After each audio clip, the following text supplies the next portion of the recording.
Enaklah kamu sudah sedekah bangun masjid, pahalanya mengalir. Saya cuman bangun langgar, nggak ngalir juga. Tapi langgar nggak ada disebut dalam hadis. Terjemahannya itu namanya langgar. Jadi jangan benturkan antara budaya. Budaya ini juga adalah bagian dari budaya umat Islam di Indonesia. Nanti kalau ada orang bertanya, Ustaz Somad, ada langgar di zaman Nabi? Enggak ada. Langgar dan surau itu bid'ah, wa kullu bid'atin dhalalah, wa kullu dhalalatin finnar. Namanya saja. Cara memanggil orang pun begitu. Dipanggil orang, hayya 'alas shalah.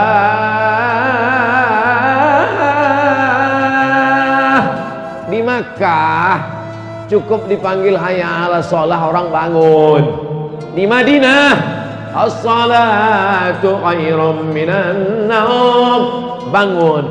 Di tempat kita susah bangun, maka dipukullah itu kayu besar itu dipukul.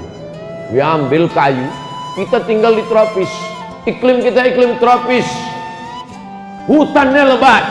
Mana ada di Maroko pohon kayu sebesar itu? Nggak ada. Di Sudan nggak ada pohon kayu sebesar itu. Di Mesir nggak ada pohon kayu sebesar itu.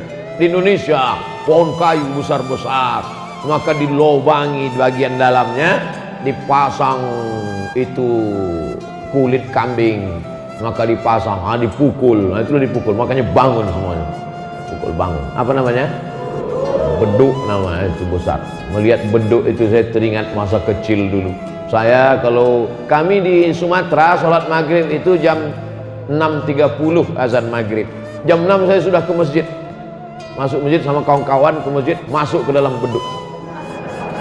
Masuk ke dalam beduk, kawan mukul di luar. Coba pukul. Masa kecil itu akan terngiang sampai besar. Melihat beduk, ingat itu. Anak-anak sekarang sudah lagi tidak lagi diingatkan itu.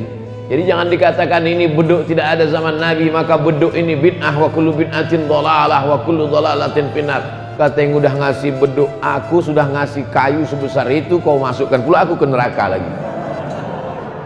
Neraka yang dimuliakan Allah Subhanahu wa taala itu hanya cara membangunkan orang, maka dipukullah dia, terbangunlah. Dan setiap daerah itu ada punya tradisi masing-masing. Ternyata satu kali pukul, saya tidak hafal itu, pukul begini itu manggil untuk sholat, pukul begini itu manggil untuk rapat, pukul begini itu manggil untuk makan bersama, pukul begini itu tanda ada orang nikah. Tahu-tahu datang orang dari kampung lain, salah pukul, sangkanya makan, pas datang mana makanannya, kok nggak ada. Jadi itu adalah tradisi kebudayaan lokal, kemudian masuk ke dalam masjid. Jadi kalau beduk itu dikatakan tidak ada zaman Nabi, maka sesungguhnya kubah pun juga tidak ada zaman Nabi. Ini beduk ini tambah-tambahan, maka kubah pun juga tambah-tambahan. Karena zaman Nabi Muhammad SAW tidak ada kubah. Kubah itu adalah tradisi arsitektur bangunan Bizantium. Ada seorang kaisar namanya Kaisar Bizanti. Dia membuat kota, nama kota itu menjadi Bizantium. Setelah itu ada lagi kaisar namanya Konstantin. Dirobahnya kota itu menjadi nama Konstantinopel. Kotanya sama, tapi berbeda kaisar. Begitu raja-raja zaman dulu. Kalau dia mau buat satu kota, dibuatnya atas nama dia. Andai saya nih kaisar, raja, saya buat nama kota itu kota Somadium. Nama dia Bizanti. Dibuatnya kota, dirobahnya kota itu bernama Bizantium. Ciri khas bangunan Bizantium ada tiang melengkung. Jadi selamanya ada tiang-tiang, dibuat tiang melengkung dengan batu-batu yang disusun. Batu itu dipotong, bagian bawahnya kecil, bagian atasnya besar, lalu disusun melengkung sehingga batu itu tidak jatuh ke tengah. Bisa lihat, jangan lihat sekarang, nanti lihat di Google arsitektur ciri khas Bizantium, bangunan tiang melengkung. Maka dibuatlah tiang melengkung. Itu baru ada ketika Islam sampai ke negeri-negeri jajahan Bizantium. Sebelum itu di kota Makkah tidak ada kubah. Waktu itu atap Masjid Nabawi itu hanyalah pelepah korma yang disusun-susun datar saja. Lalu kemudian dari mana itu datang menara? Menara diambil dari kata nar. Nar artinya api. menara, tempat api di atas, tempat api di tepi laut Mediterania.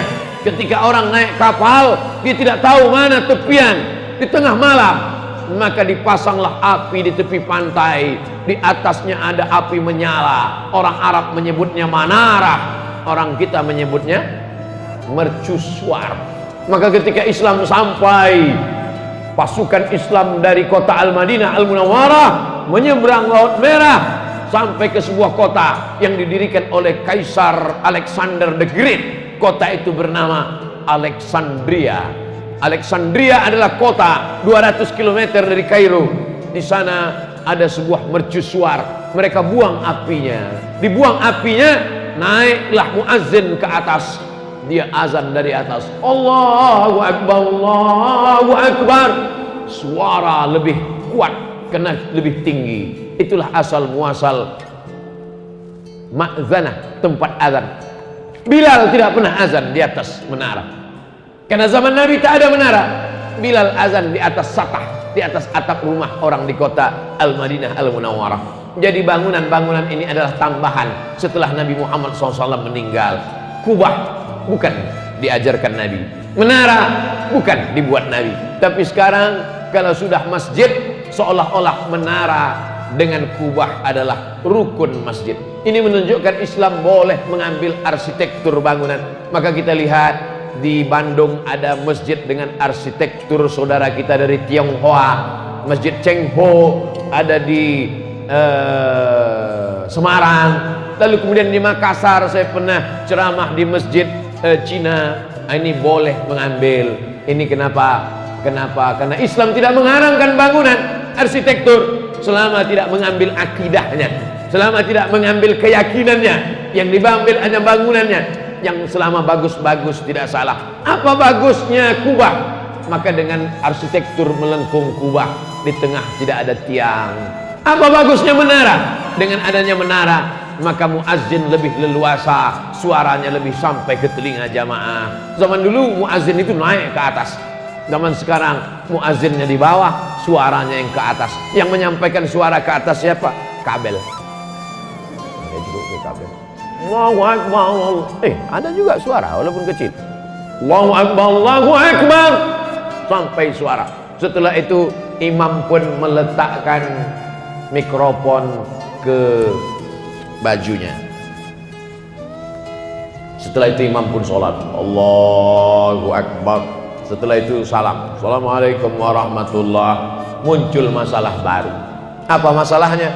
Ternyata kabel imam sampai ke atas menara. Di atas menaranya banyak tai burung. Pak Ustadz, boleh nanya? Boleh.